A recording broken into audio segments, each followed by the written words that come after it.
premier lundi de l'année 2021. Bonjour à tous, bienvenue dans ce bref regard sur l'actualité. Dans son discours à la Nation le 31 décembre dernier, le président de la République s'est prononcé sur la crise sanitaire liée au coronavirus, une crise qui a également engendré une crise économique. Des décisions ont été prises et continuent d'être appliquées afin de réduire l'impact de cette maladie sur nos économies, a rappelé le chef de l'État. Cheikh Koné revient ici sur le discours du président de la République, surtout le volet économique. On écoute Cheikh Koné qui nous parle du discours du président de la République. 2020, une année difficile qui a bouleversé les économies les mieux structurées au monde. La Côte d'Ivoire n'y a pas échappé, en dépit des belles performances économiques enregistrées par le pays. Pour faire front au coronavirus, le gouvernement a mis la barre haute à travers un plan économique assorti d'un appui financier aux grandes entreprises, aux PME et aux entreprises du secteur informel. Une enveloppe de 1700 milliards de francs CFA, une première dans le pays. Ce plan, comme l'a expliqué le chef de l'État dans son adresse, a couvert l'ensemble des composantes du tissu économique national.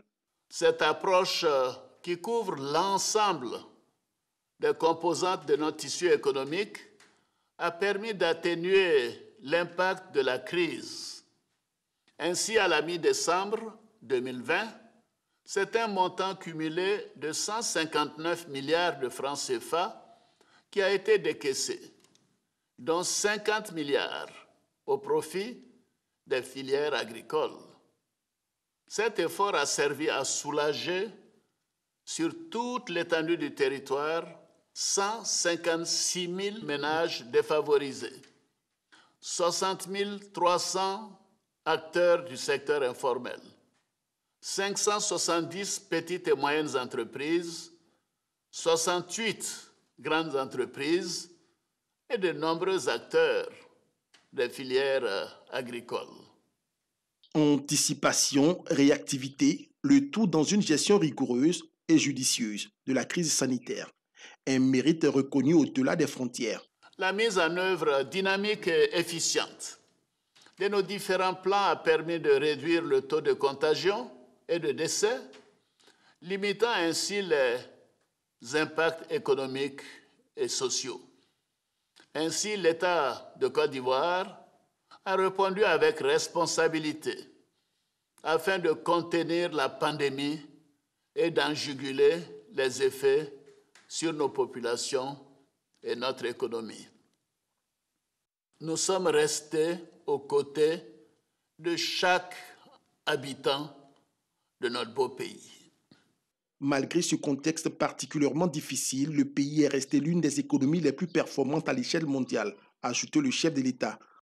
Au moment où la plupart des grandes économies seront en récession en 2020, en raison de la pandémie de Covid-19, le taux de croissance de l'économie ivoirienne est évalué à environ 2%.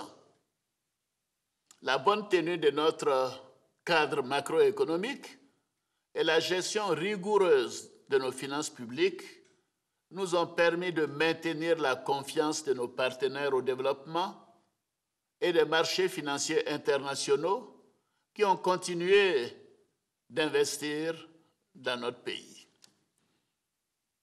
L'État a poursuivi la transformation structurelle de l'économie, notamment par la diversification de l'appareil productif industriel, l'amélioration du taux de transformation des matières premières agricoles et l'accroissement de la production minière. Cet élan d'accélération de la transformation structurelle s'appuie sur la mise en œuvre de programmes de partenariat avec le secteur privé, notamment en ce qui concerne les produits de base comme l'anacarde, l'EVA et le cacao. Difficile de se projeter dans 2021 après une année 2020 plus que compliquée. Difficile aussi de rester optimiste, a priori, au regard de la remontée de la pandémie mondiale dans plusieurs parties du monde. Mais le président reste optimiste et rassure sur la poursuite de la bonne marche de l'économie nationale. L'année 2021 verra l'intensification de nos activités sur les infrastructures routières et nos interventions porteront sur un minimum de 1313 km de routes en cours de bitumage et la poursuite de la construction de 33 ponts et échangeurs. 2021 s'annonce donc comme l'année qui éprouvera à nouveau la résilience de l'économie nationale. L'actualité du retour à 7 heures. Merci à vous.